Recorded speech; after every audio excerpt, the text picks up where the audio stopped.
This is what fascist governments do when people rise up, and the people are rising up. Like, we are here defending our communities. There's no two ways about it. We are here to say you cannot separate these families.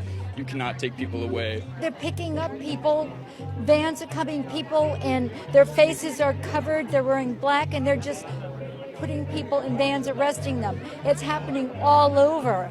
And now that the National Guard has been released, it's horrifying.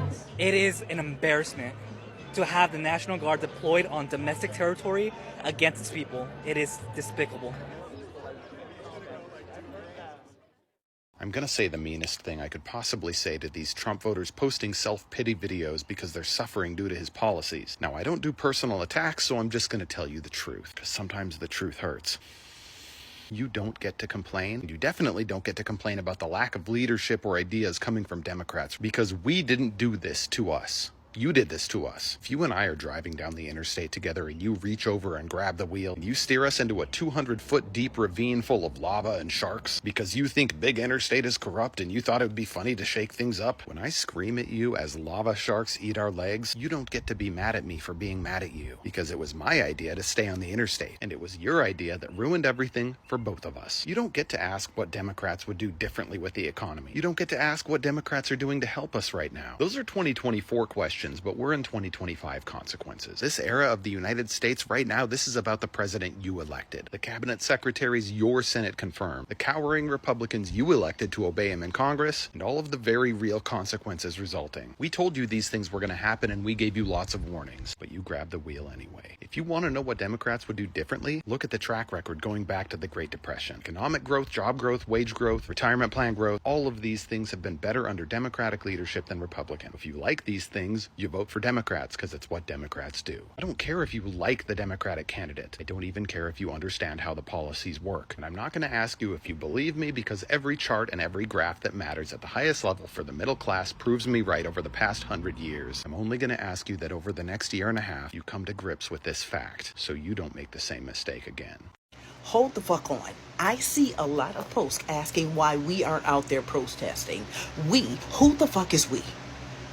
Many of us don't even live in California, so who the fuck is we? Because 94% of us did what we were supposed to do back in fucking November. We wouldn't be in this predicament if a whole lot of those motherfuckers who are probably out there protesting had got out there and goddamn voted. You're not gonna tell me that if everyone had done their part back in fucking November, we wouldn't be in this predicament now. This is not a military takeover. Donald Trump is not taking over by force. They voted Donald Trump the fuck in, or allowed Donald Trump to be voted the fuck in. We did our parts. Our parents, our grandparents, our great-grandparents, and some of us may remember getting out there protesting and getting tear gas, killed, beaten, thrown in jail. Do you want us to get our black asses out there and maybe we'll end up in El Salvador and never to be heard of a fucking again? I think the fuck not. We did our parts. Many of us still use our platforms to talk about that miserable old wig-wearing bastard who's squatting in Obama's White House non-fucking stop. Some days my goddamn throat hurts from talking about him. I have been talking about miserable old Donald Trump since before he started squatting in Obama's fucking White House. Before then. And I have not stopped. I stand in solidarity with anyone who is out there protesting. But I'm not going to get my black ass out there, and I advise the rest of you 94% not to get your motherfucking asses out there too. Now run the fuck along at Toodaloo. Hello brothers and sisters, welcome back to the channel. I'm hoping that you're doing super great from wherever you're watching us from. I'm your host and presenter Jindoki Stories. Well, I'm hoping that you're doing super great from wherever you're watching us from. Now there's something that I want to raise. Trump is proving himself to be so dangerous person in the United States, not because he doesn't follow law, it's because he stretches laws to its limit to the extent makes the citizens question what is he trying to do, right? He frames dissent as treason. He frames criticism as disloyalty and protest as terrorism. And this has raised a lot of question. Remember the anti-ICE raids protests that were going on initially in LA. This prompted Trump to use power to use power against its own citizens, and the power which was not consented by the governor of LA. So this is raising a lot of question, and people, we need to talk about this, because at the other side of the world, we are seeing all these white folks out in the streets, and of course it's right, they are fighting for their rights, right? And it's normal, they have every reason to fight for their rights because they're American citizens. But this is the critical question that I think we need to ask all these folks. Why is it that you had the chance to change this narrative, but you didn't do that? You had the chance of simply avoiding these problems by not voting for this person. And this still continues by telling you that racism indeed is expensive. Look at how they are paying so dearly because of racism. Look at how people are so sad, the streets of LA so chaotic. And after seeing all these things that are happening, it really tells you a lot about all this crazy stuff that are happening. Because just in early June this year, massive protests in LA erupted after ICE raids carried out aggressive raids, arresting over 100 undocumented individuals. In response, Trump federalized about 2,000 California National Guard troops and placed 500 Marines on standby without the consent from the Governor Gavin Newsom or LA Mayor Karen Bass. What does that tell you? That's tell you that the president himself doesn't work for its citizens. They're working for the oligarchs, for the people who are up there. But at the end of the day, white folks chose this. This is by the choice. This is happening because they chose this. Maybe they never knew Mr. Donald Trump would betray them, but this is what happened. So let me know what you think about this video even before starting watching it. I'm your host and presenter Age Stories. I hope we are doing fine, and let me know if you're doing fine in any state that you are. So stay tuned as you watch this video. Right now, President Trump has called in the California National Guard into LA over the objections of the mayor of LA and the governor of California, who believe that they have the resources necessary to keep our community safe. And why is he doing this? He's doing this because he's mad that people are rightfully angry and protesting the horrific tactics that ICE is using to go after people who are just trying to do their jobs and live their lives. Here in San Diego, we saw them pick people up literally at the courthouse while they were there trying to do the right thing. We saw them go after a restaurant, and we're not talking about hardened criminals. We're talking about literally people who had no criminal record according to the warrant, and were just busboys and dishwashers and trying to do their job. And they showed up in riot gear. They used flashbangs and smoke grenades and all of these things. So people are rightfully angry and standing up for their immigrant community, for their immigrant neighbors and friends. And Donald Trump has called in the National Guard. Now, here's the thing that's important. Donald Trump wants us to get violent. He wants a pretext in order to declare martial law, and we cannot give him that. So while we are standing up for our immigrant neighbors and friends, which we should be doing, we need to be doing it using non-violent methods, because we do not want to give him any pretext to invoke martial law, to invoke the Insurrection Act. So stand up for your friends and neighbors, speak out, but also get smart on non-violent tactics to address these things, because that is what we're going to have to do. That's Los Angeles yesterday and today. ICE and FBI and others, heavily armed like they're engaged in war. And it just fills me with incredible shame to be an American today. I'll tell you why. People voted for immigration control. I get that, you know. I'm a child of immigrants, by the way. My parents came here sort of legally. They were Holocaust survivors. America didn't want them. They made good for themselves when they were here, made America better. When people voted for immigration control, is that really what they voted for? I want to know. A militarized police, like they're at war on our own streets. And what are they doing? trying to round up 1 million brown people a year. Not criminals. That's what the GOP and Trump said they would focus on, not criminals. Working mothers, working fathers, teens.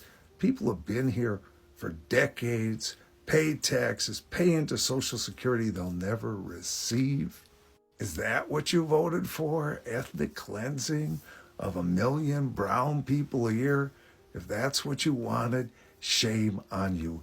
If you want to control immigration, that's no way to do it. It's wholly immoral and it's wholly un-American. Please interact with this video because I am in algorithm hell. So people have been warning us, and history has taught us that the next steps towards fascism is to actually militarize the streets against protesters. And that is exactly what is happening now. Donald Trump has just ordered 2,000 National Guard to go to LA because of all the ICE protests. And I have been watching the footage. There's live footage going on, and there are people escalating it. I'll call them rabble rousers.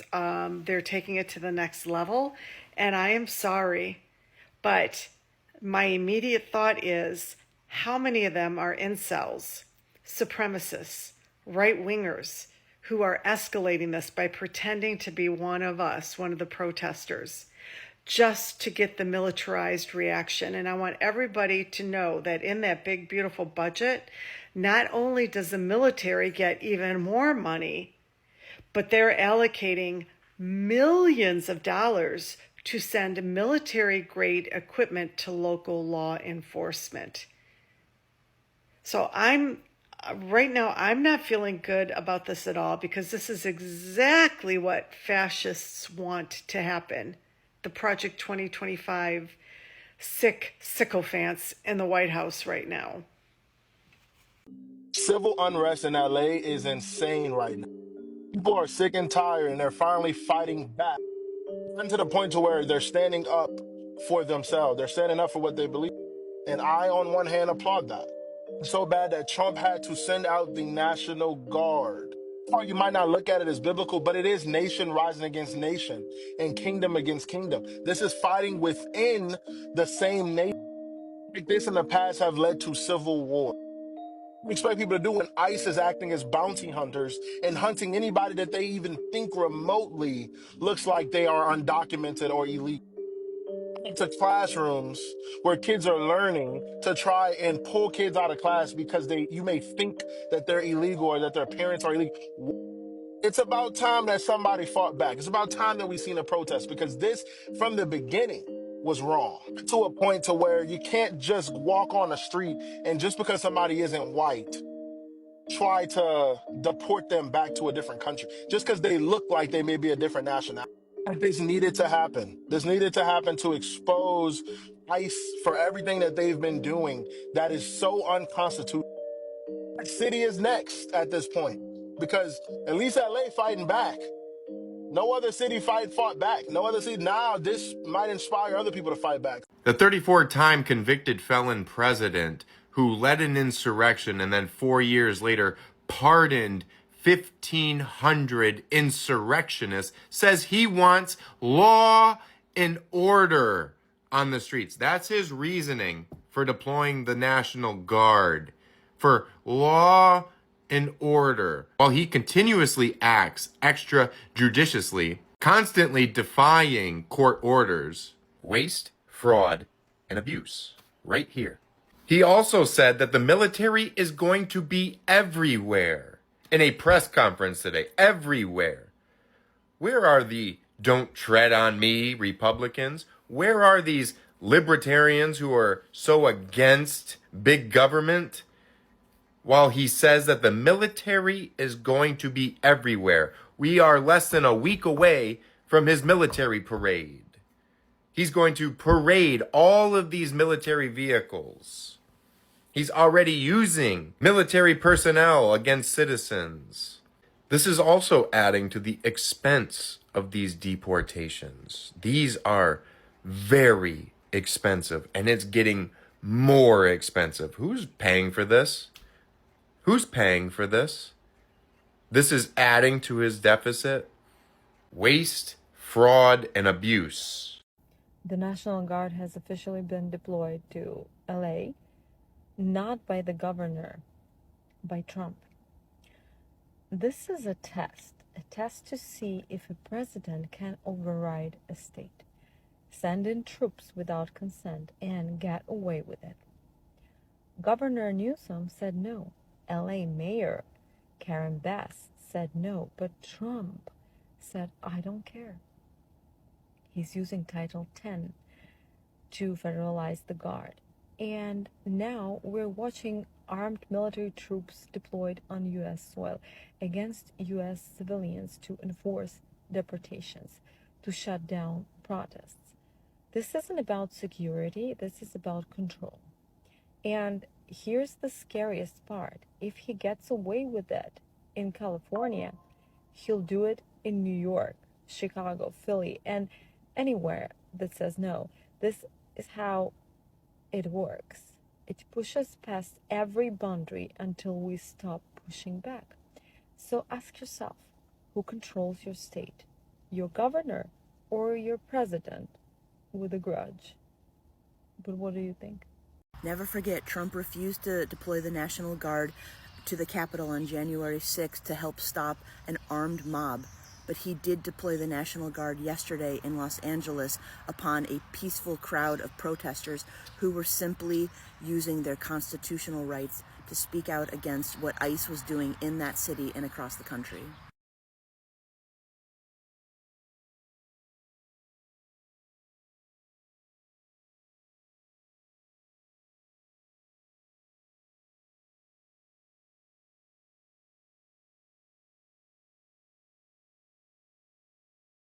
Trump is going to war with California and specifically Los Angeles. We didn't vote for this. We don't want this. And we want ICE out of our state. See, here, the majority is the minority. There are friends, there are neighbors, there are loved ones. And quite frankly, we don't want them loaded onto buses and disappeared. And the reports that were coming in that ICE is detaining law-abiding families who are seeking asylum in the Roybal building without food or water are horrifying. ICE isn't looking for criminals. They're going after people at work, at high school graduations, anybody that they can find. ICE knew exactly what they were doing going into primarily immigrant communities and then didn't let LAPD know that they would be conducting mass-scale raids and then complained that LAPD wasn't there to help them maintain peace. And Trump now sending in the National Guard is only going to escalate tensions and exacerbate the situation and possibly give him the ammo to actually declare martial law. The federal government is using the National Guard to try to scare and intimidate Los Angeles. And I can tell you one thing, Los Angeles does not stand down.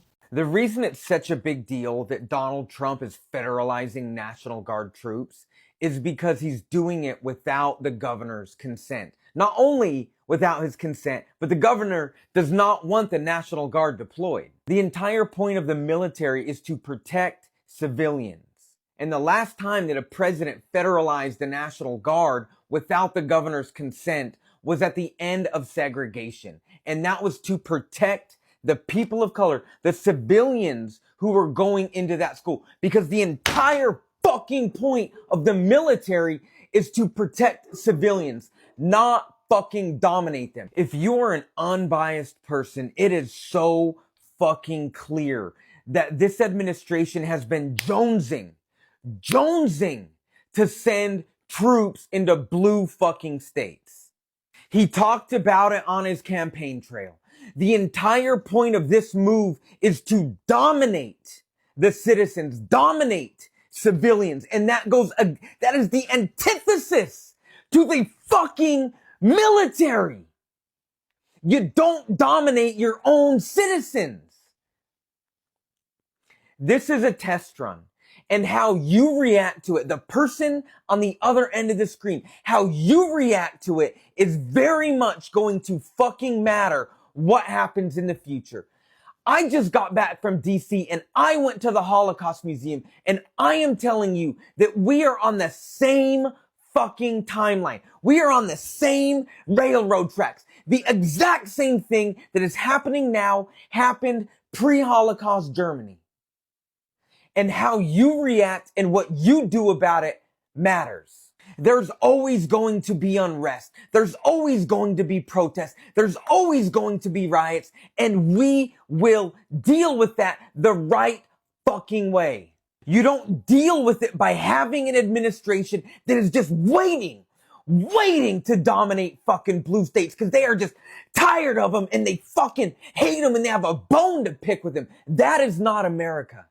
That is not America. I told you guys several times this week to expect Trump to lash out because of the narcissistic wounds. We had Taco, we had Elon making fun of him and attacking him, and then the whole Epstein file thing.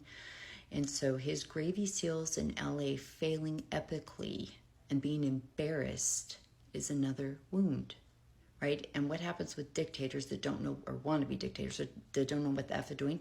They're overly reactionary.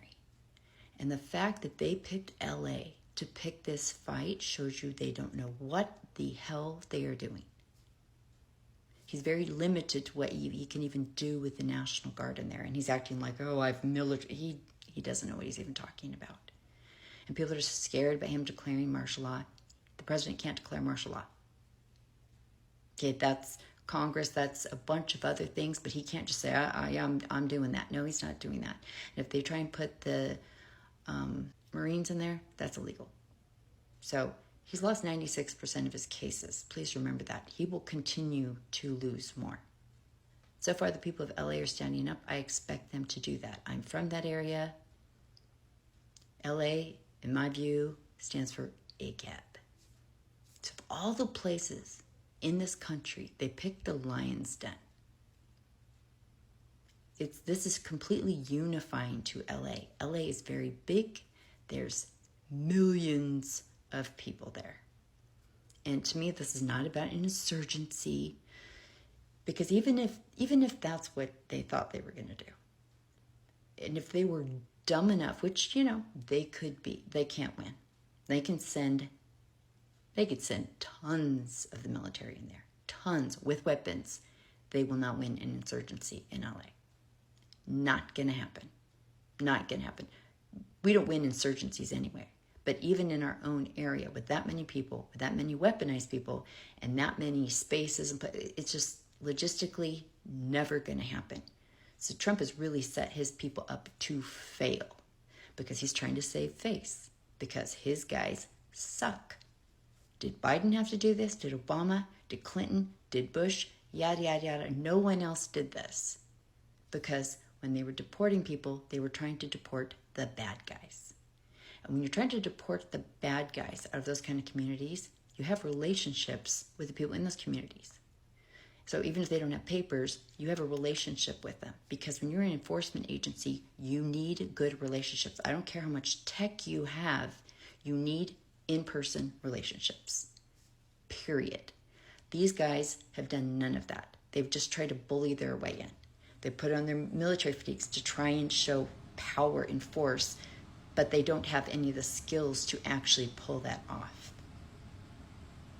So this to me just shows how clueless they are and how foolish they are, and how when their emotions run high, they overreact. And if they keep overplaying their hand, they're not going to have any hands left to use.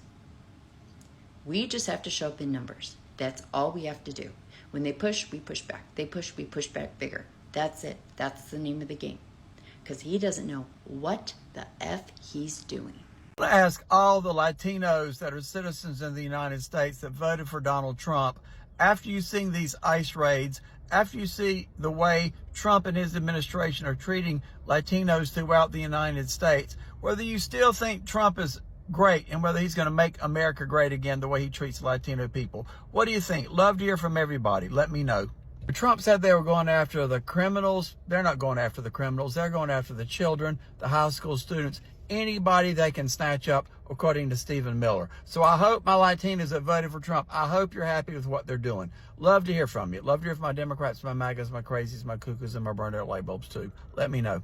So the McDonald Trump administration is out here saying their new Medicaid cuts are only going after undeserving people like undocumented immigrants and able-bodied adults who shouldn't be on it. But here's the problem with that. That's just not how this works. You can't pass sweeping changes and pretend there won't be collateral damage. Millions of people who actually deserve Medicaid are going to lose it. And they need it to survive. They're going to get caught in the crossfire because of this.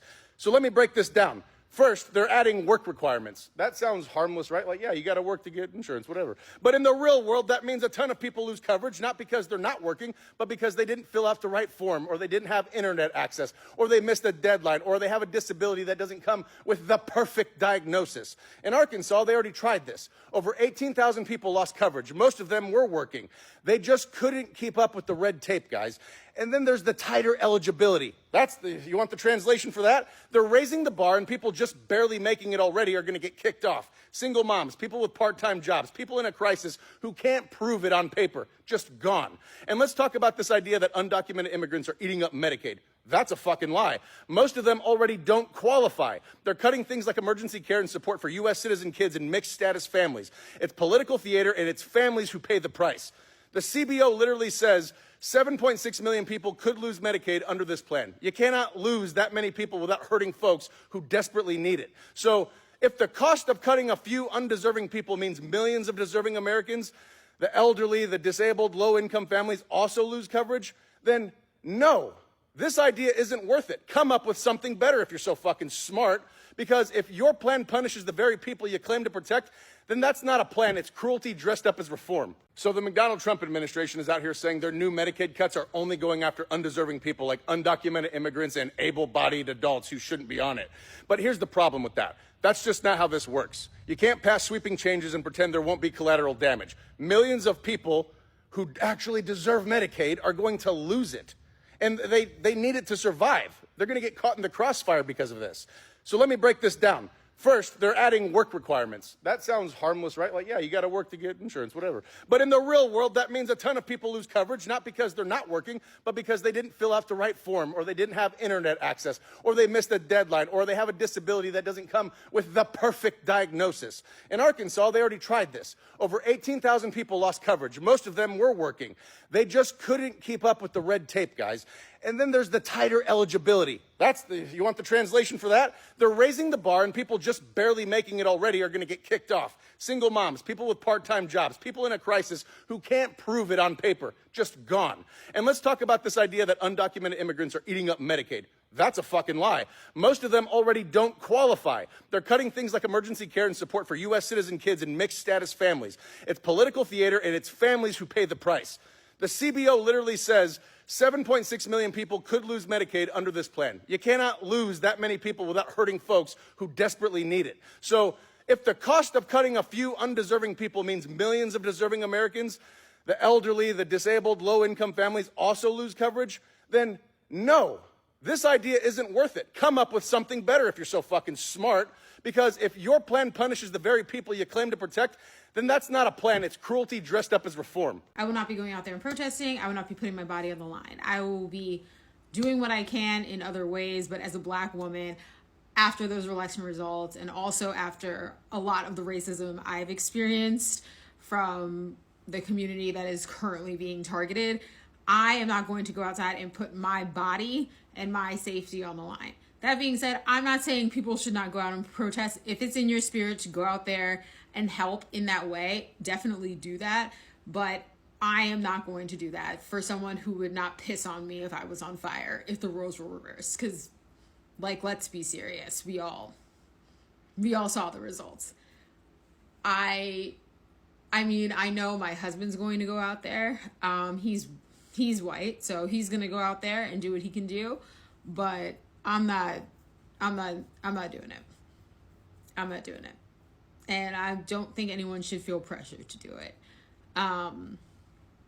It's really messed up, and I'm hoping that there are other ways that I can help.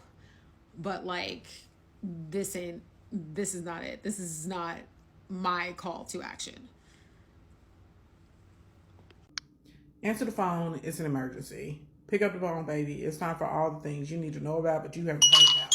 So Donald Trump just signed a memorandum to activate the United States National Guard against U.S. citizens in California due to the riots that are happening from all of the ICE raids that have been taking place this week in L.A. Then Pete Hegseth has also come out like just a few minutes ago and said that they are also going to activate the Marines. Now, today was a travel day. I was planning on leaving y'all alone. I wasn't going to talk to y'all until tomorrow, but keep up, Buttercup. Now, while Elon Musk and Donald Trump are beefing, ICE has been raiding all over California this entire week.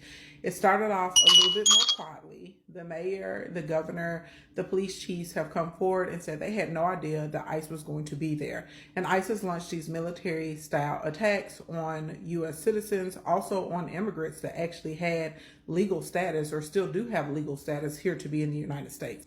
It even was found out that they had detained, I believe, over 80 individuals in the basement of a federal building without proper food, water, no beds. Baby, just yoked these people up off the street and literally locked them in the basement.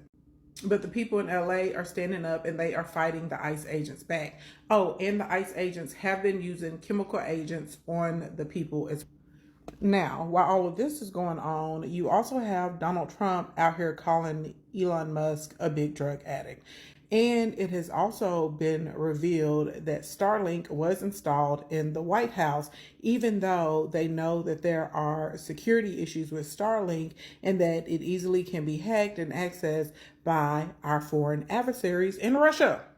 Baby, but Donald Trump out here talking about he gonna sell his Tesla or give it away. Well, we got real serious stuff happening. Then Elon Musk said he not gonna apologize, but overnight he deleted his tweets about Donald Trump and the whole Epstein situation.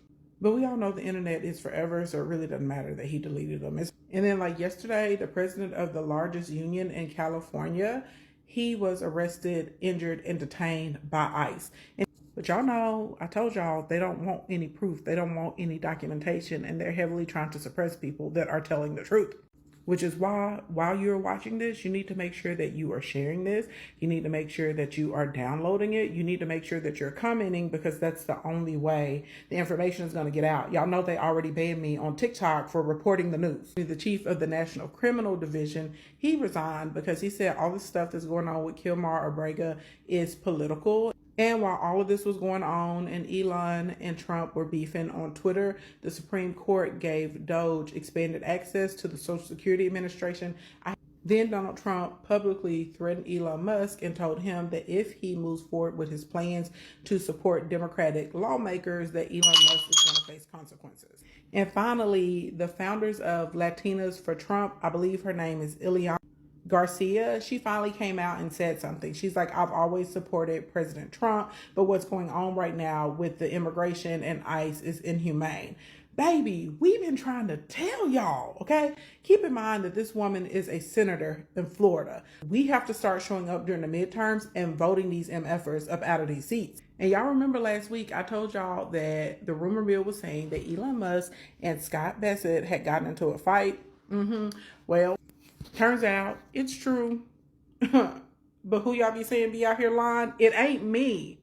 Yeah, they got into a physical altercation, okay? So while they was running around and Elon Musk was trying to make everybody believe that his son gave him a black eye, whole entire stanky lie. They've been out here doing drugs, hunching on each other's wives, and literally fighting each other. And these are the MFers, and y'all are trusting their judgment and these people to make policy and put laws into place. Are you serious? Literally, the country is being run by a bunch of cat heads right now. Also on that booger sugar too.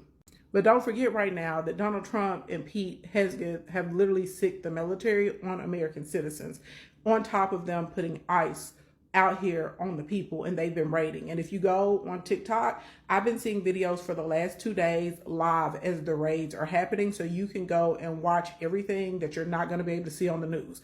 Remember, censorship is in full effect, so you may have to misspell. And they are not AI, because a lot of us were watching them happen in real time yesterday and earlier today. Keep doing what I need to do, but I need y'all to help me out. Make sure y'all are liking, make sure you're commenting, make sure you're sharing. Like, that's the only way that those of us that are actually telling you what's happening are going to be able to keep getting the word out. Anyway, child, I got to go get ready for this webinar that we're having tomorrow, because I'd have told y'all you need to be getting all the extra money that you can, okay? How can anyone with a soul work for ICE? I think this is something that a lot of us really wrestle with. I have a very hard time wrapping my brain around the cruelty that we see exhibited by everyday ordinary Americans. Honestly, like just trying to understand how so many people could vote for Donald Trump already like makes my brain hurt. I cannot understand it. But then to see people who go and work for the regime, especially people who go and work for ICE, I think we're dealing with two different groups of people here and two different concepts. More and more we are hearing reports that ICE is hiring former Proud Boys, Oath Keepers, that January 6ers are now working for the federal government, and that the violence they have always wanted to commit against immigrants, they now get paid to do. So I think there is this section of ICE that are ideologically aligned with this regime. They enjoy the cruelty. They probably are evil people. And this regime has now just legitimized their white supremacy, their extremism. But then I think there's a lot of other folks who work for ICE or other law enforcement that ends up supporting ICE right now. Like we've seen the Waltham, Massachusetts police, Boston police, LAPD, either standing by or like actually supporting ICE and turning against the people.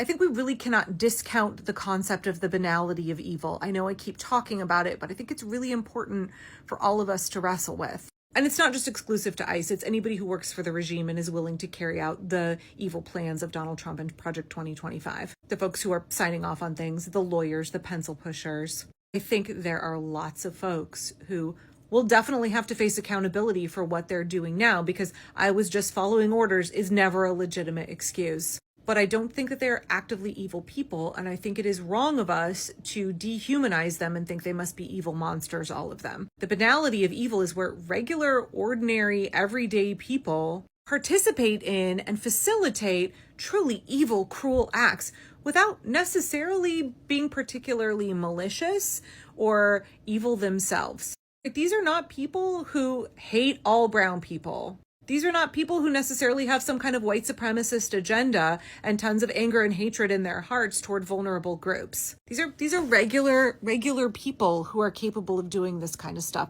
And I know that that feels terrible to have to look at that, but I think it's important that we continue to wrestle with it for a couple of reasons. Like, I don't think we're going to reach the Proud Boys who work for ICE at all. When we look historically at authoritarian regimes, it is the everyday people for whom these cruel, horrible acts have become normalized. It's the regular people who are not, evil ideologues, but are just following orders. It's the regular folks who participate in the horrors of the regime without believing deeply in them. It's just somehow in a way that I can't really understand. I really struggle to conceptualize, but it gets normalized for them such that they don't see that what they're doing is all that bad. Those are actually the people that you can reach. They are currently upholding the regime, doing the will of the regime, but they can be flipped. Those are people that can be reached, and you can get them to withdraw their support, to become non-cooperative with Trump. If you dehumanize them and just write them off as evil monsters, then you give up in advance an opportunity to reach them and to get them to connect with their humanity, their decency, and realize that what they're doing is horrific,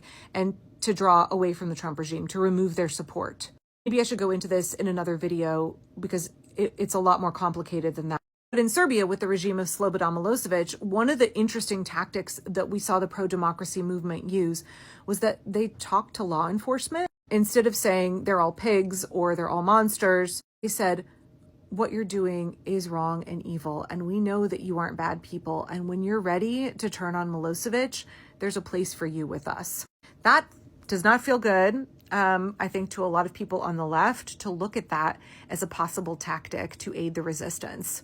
Empathizing with the police, giving them an opportunity to join us. Because if you don't give them somewhere to go, they're just going to be tools that are used by the regime. But if you speak to their humanity and you say, you know what, when you're ready, please come join us. The protesters would say things like, I'm your neighbor.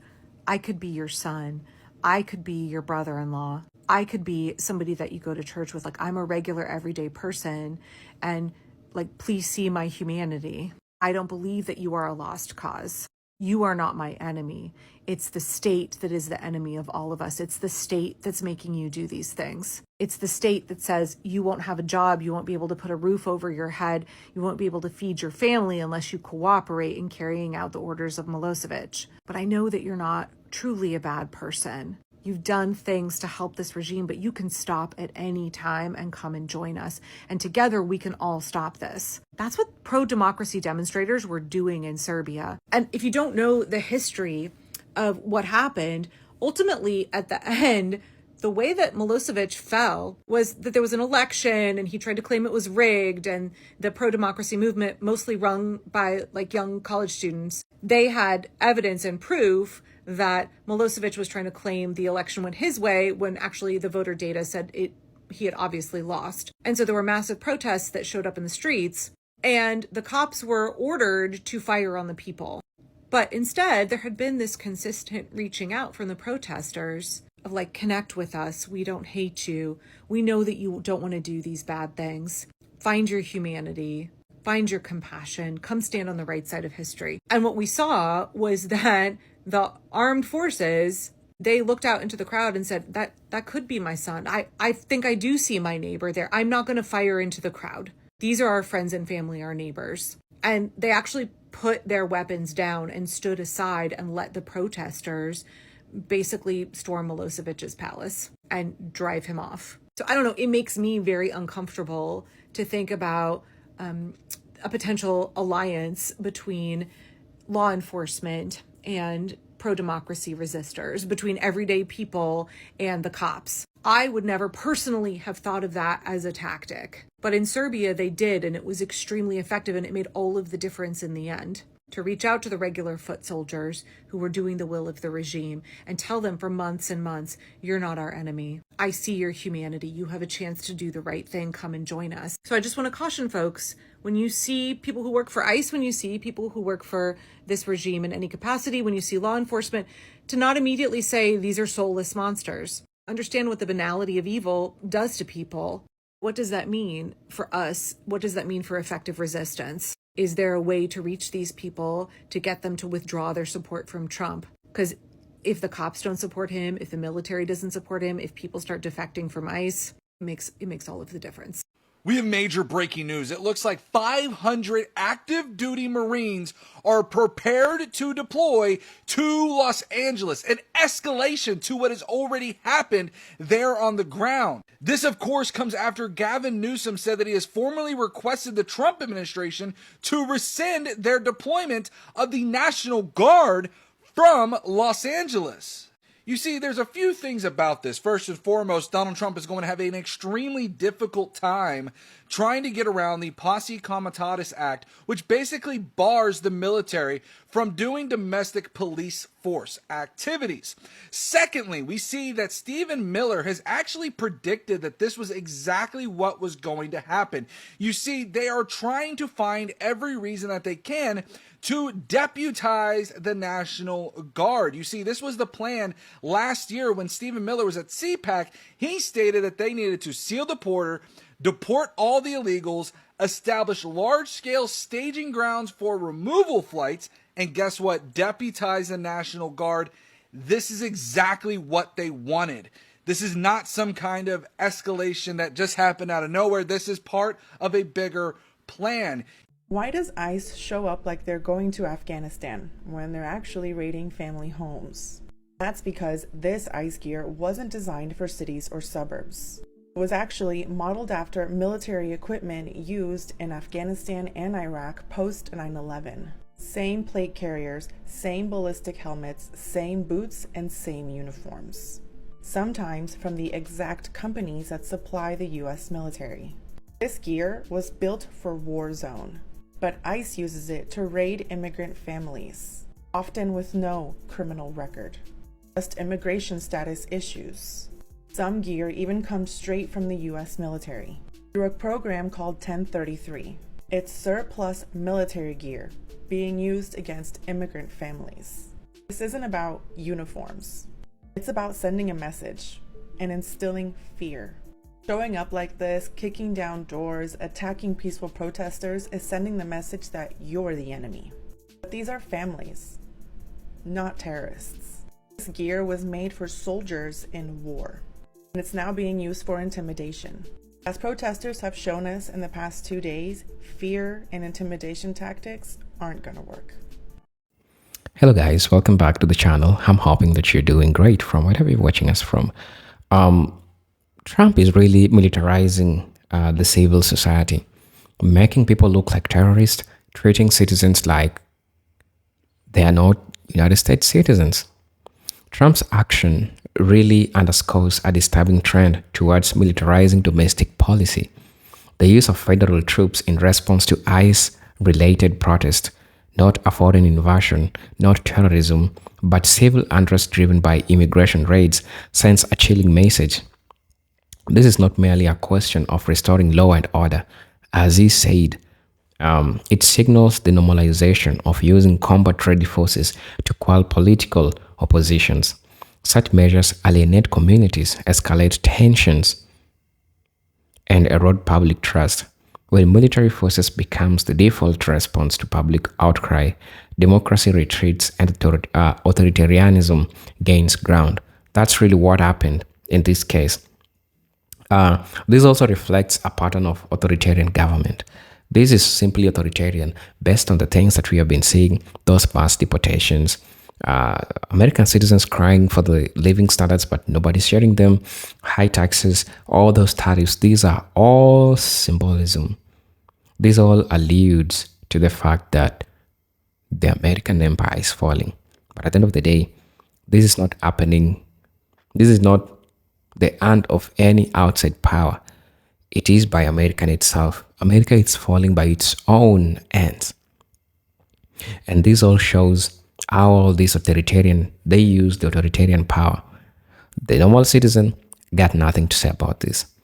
The elites who has the power to control, to own all these factors of production, are the ones who are pushing these policies, creating chaos, and at the same time benefiting from the chaos that they are pushing in these communities.